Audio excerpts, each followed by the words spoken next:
সীমান্তে কাঁটাতারের বেড়া দিতে গিয়ে এবার বিজিবির বাধার সম্মুখীন হল বিএসএফ। গতকাল লালমনিরহাটের পাটগ্রাম উপজেলার দহগ্রাম ইউনিয়নের সীমান্তে নোম্যান্স ল্যান্ডে ভারতীয় সীমান্তরক্ষী বাহিনী কাঁটাতারের বেড়া নির্মাণের চেষ্টা চালায়। এ সময় বর্ডার গার্ড বাংলাদেশ বিজিবির বাধায় কাজ বন্ধ রাখতে বাধ্য হয় বিএসএফ।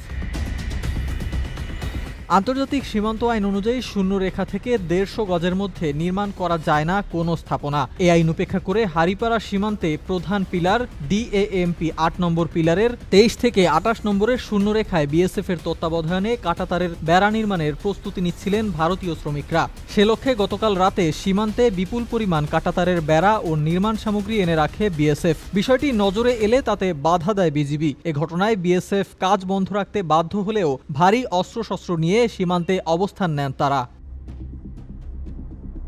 এ অবস্থায় সেখানে অতিরিক্ত সদস্য মোতায়েন করেছে বিজিবি। ওপারে ভারতের ৬ রানীনগর বিএসএফ ব্যাটালিয়নের সদস্যরা টহল দিচ্ছেন, আর এপারে দহগ্রাম ইউনিয়নের হারিপাড়া সীমান্তে টহল দিচ্ছেন বিজিবি সদস্যরা।